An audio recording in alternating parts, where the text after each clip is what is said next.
here's a quick run through of the assembly process for the loose tenon jig. So the first thing you need to do, now I have already partially put this together in order to just test the final print files, but first thing to do is take the clamp body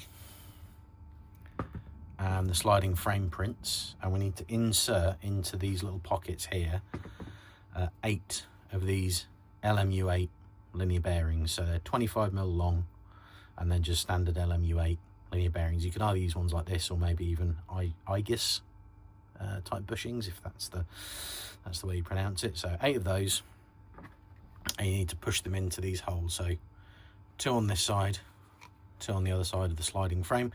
They are a push fit. Depending on the tolerances of your specific printer, you might just be able to push them in by hand.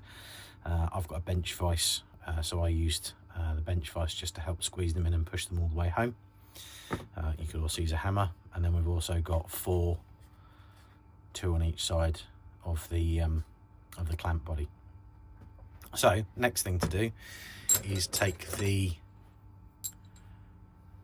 2 shorter lengths of 8mm linear rail, these 2 holes in the side here, so just start inserting them slightly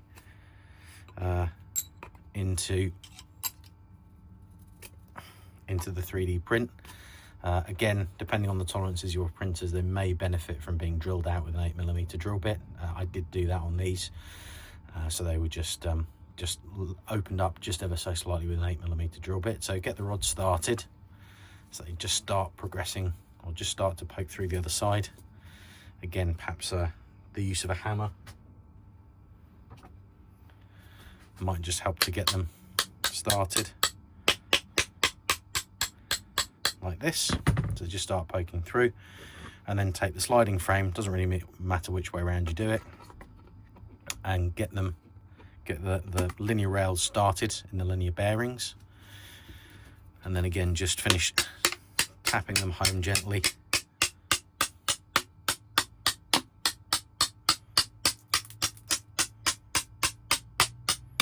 till they start to come through the other side. Shouldn't require much force. You might even be able to push them in by hand depending on the printer tolerances. Just get them snugged home like that, and you can see they've come through pretty much the same on the other side, and that allows the clamp body to slide from side to side on the linear rails. Now what we can also do at this point is take our 2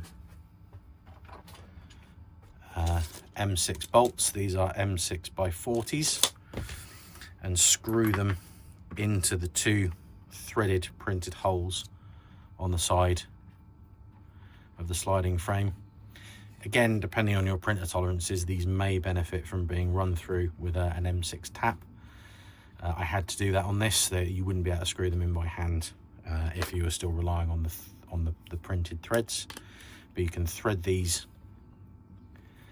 into place, and these 2 bolts allow you to adjust how far the frame slides from side to side, or the clamp body. So you can do them up like this, and you can see they just start to protrude through there, and they will limit how far the frame can slide from side to side. So you can use these as fine adjustments. So without the screws, I think it'll cut I think it's a 25mm wide slot for a 6mm by 20mm wide by 40mm long biscuit. Now you can leave it so it cuts the full width of the biscuit, or the full 25mm wide. The biscuits will be a bit of a loose fit, but if you want to, you can screw them in just ever so slightly on each side, and you can start to neck down the width of the biscuit slot or the mortise to give a slightly tighter fit. So once those are in place, next thing to do is to take the main fence. Now there are 4 spots, again this is something that I'd already done, there are 4 spots on the face here for heat set inserts. These will be M3 heat set inserts, so you can melt them in to the 3D print there. So there are the 4, and then the 5th goes here into this sort of raised circular area. So put your heatset inserts into those locations. So the next step is to glue in the two 8mm, the longer 8mm linear rails. So the hole fit in the clamp or the main fence body is relatively loose, and so I thought probably the easiest approach to get a good consistent fit and decent alignment is to use adhesives. So in my case, I have already glued these in. I used CA, but 2-part epoxy would also work very well. So I cleaned up the ends of the rods that slide into these frames, and then wiped them down with some isopropyl alcohol to clean them up. And then in my case, I dribbled some CA glue down the holes and then pushed the rods in. And while you're gluing the rods in, it's worthwhile sliding on this rear sliding frame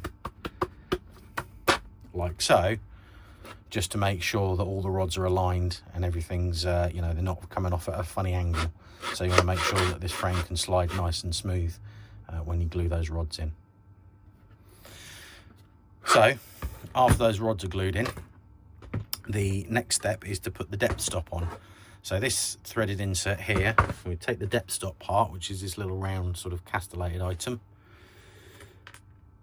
a short M3 countersunk bolt which goes through the face, and then in order to provide some like pre-tension to stop the thing rattling loose, you use a small, I think this is a 10mm OD O-ring, and there's a little groove printed in the back of this, and there's also a little groove printed into the face of that boss area, so you can put the O-ring into place, drop the depth stop into position, and then snug it down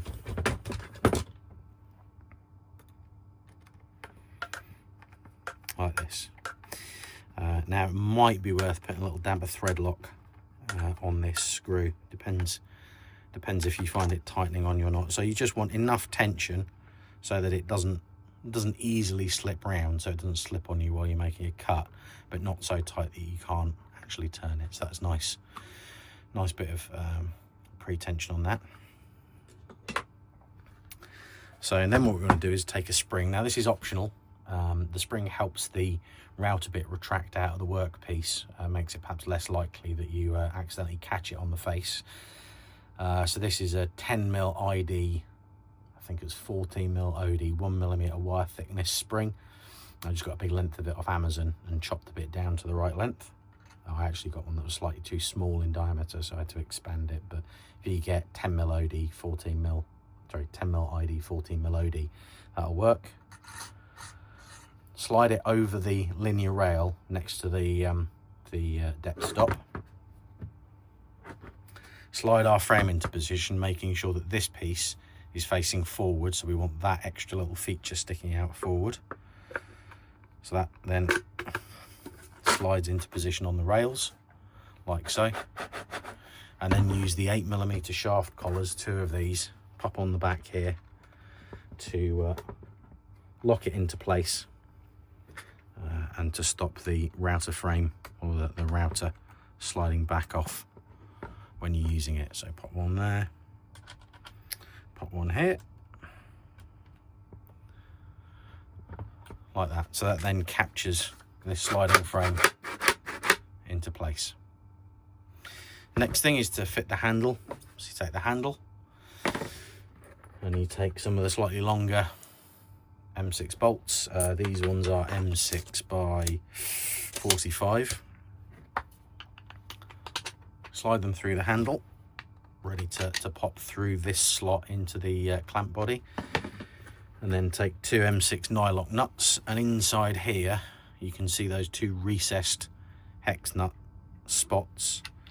So drop your nylock nuts into place into those 2 recesses like that, and then you can screw the handle into position. Now you don't have to use the handle, you could hold the back of the router body and move the frame by hand, but it's depends what router you've got really. I like the handle, but you don't have to use it if it doesn't work with your particular setup. That's sort of entirely up to you.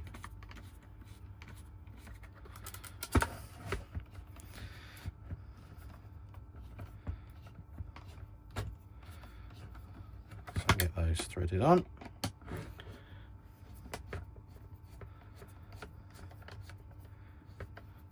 Just snugged up fairly tight. And then while we're at it, we'll take the M8 by 45 hex head bolt, slide it through the recessed hex section in the fence like that, and take the knob. Again, it's got printed threads in it, but it would probably benefit from an M8 tap running through it, which is what I've done here. And then that screws on nice and easy.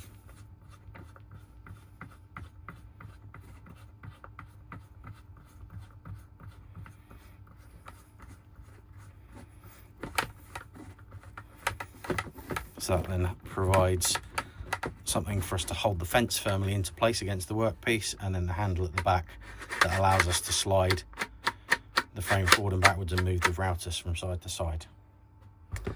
Next thing we should do is put in the depth stop. So this is adjustable, that goes through this threaded hole here. And this interfaces with the 3-position depth stop. So the idea is when you first set it up, on the lowest depth stop, i.e. the position that gives the greatest penetration of the router bit, you want to set it just over 25 millimeters, and then each of the steps is 5 millimeters. So you can then have 25 mil, 20 mil and 15 mil penetration depth.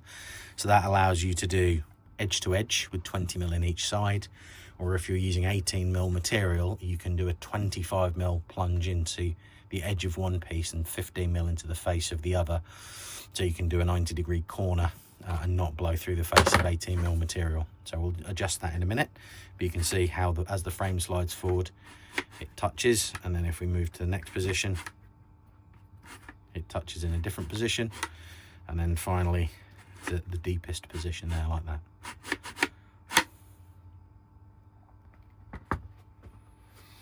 So final step before fitting the router is to take these 2 plates. So there's a 3mm shim and a 6mm shim.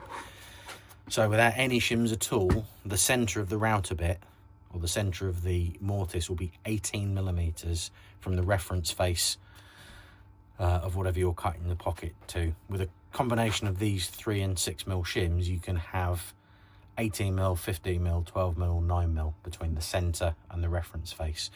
So if you're doing dominoes in 18mm material, you can put both of these shims in place, and that will give you approximately the domino on the center line. Although you'll obviously need to make sure yours referenced correctly, because there's no guarantee that it will actually be on the center line. So you've got to remember which faces you're referencing from. So those get held into position with some countersunk M3 into those heat set inserts that we put in earlier.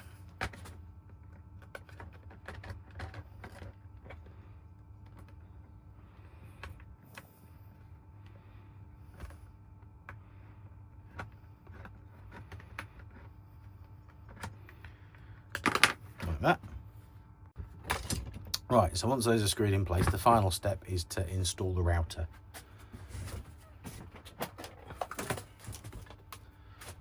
My router is unplugged, so don't worry, I'm not going to muller my fingers doing this. So the first thing is, depending, now this works for mine. So my router, if you're based in the UK, is the little Ferex trim router that you can get from Aldi. Other similar ones available. This is a 69mm body, which is a little bit unusual, which is why there's 2 sets of print files, a 69mm and a 65mm set. So I have a 1/4 inch to 6mm, so it's a 1/4 inch shank, 6mm flute router bit, and I have got approximately 50mm, so that is 50 millimeters of stick out from the collet. So you will need to make sure that your router bit really does have at least about 50 millimeters. It does depend how far your router slides into the frame. And perhaps if you're going to buy a bit, I'd suggest you mock this up first and just get a rough idea of what sort of length you're going to need. So that gets slid in the clamp body like that. And then we use our remaining M6 bolts and nylock nuts through this clamp to clamp it into position.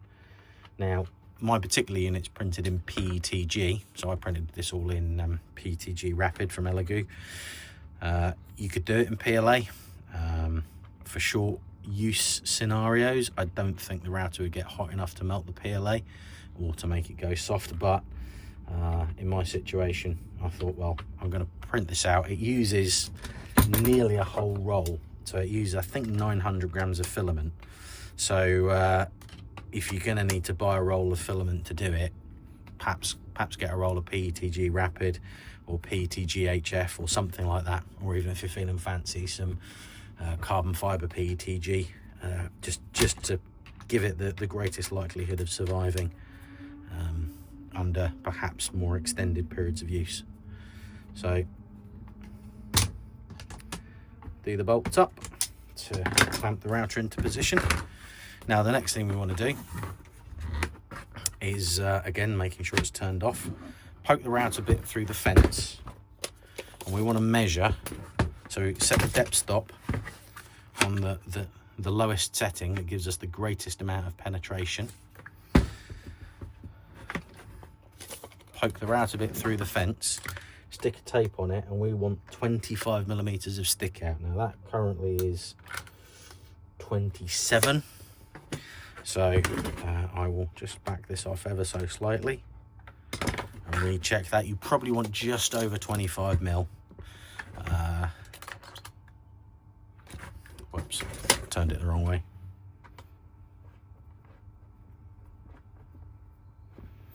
So I'd probably gun for 25.5 or something like that.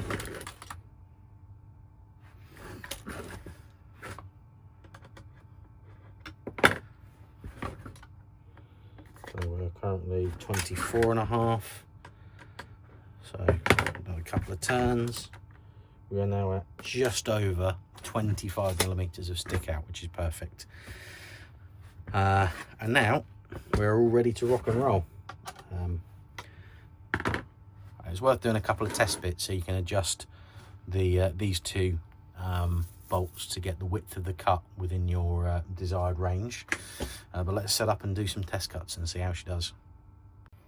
Right, router's now plugged in. We've got dust extraction hose hooked up.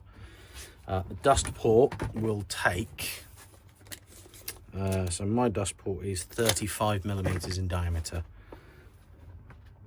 If you've got dust ports of different sizes, I'm sure there are adapters on various different 3D printing repositories that you can go and find that will adapt your dust hose to fit. I designed it because this is my dust hose and it fits, perhaps a little too tight, but there we go, it does work. So what we're going to do is we're going to take I've got a bit of 22mm chipboard here just to test it on. We're going to mark our positions where we'd like our loose tenons to be. Obviously if you had two pieces, where's my other bit of chipboard gone? We would also mark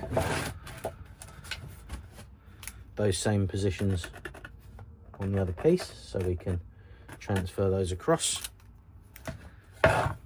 These two bits of chipboard aren't jointed particularly well, so the joints will probably not be super tight, but here we go. Let's just turn the dust extraction on, put my ear defenders on.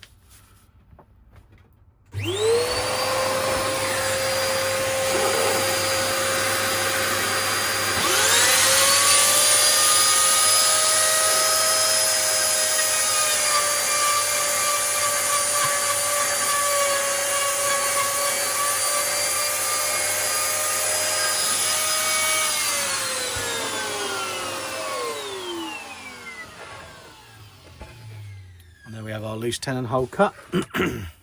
So that should be approximately 9mm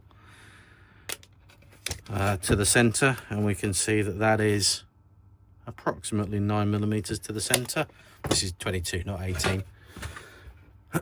And there's our loose tenon.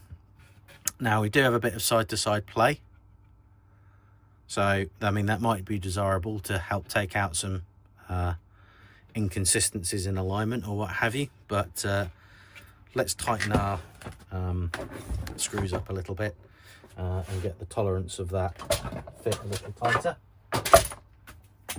So we'll just put one turn on each of those, Like that, and we will try again on the other side.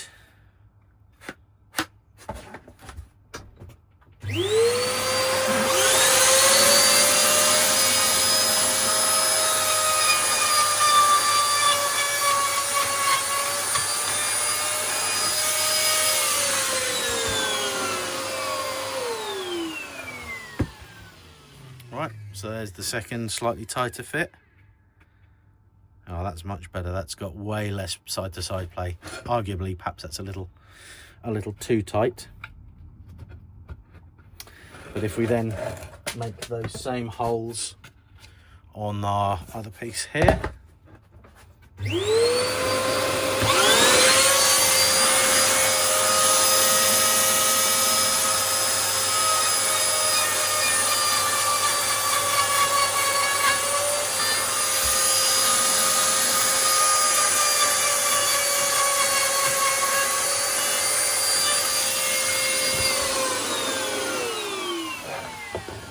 there's our other ones. We get a pair of dominoes in there.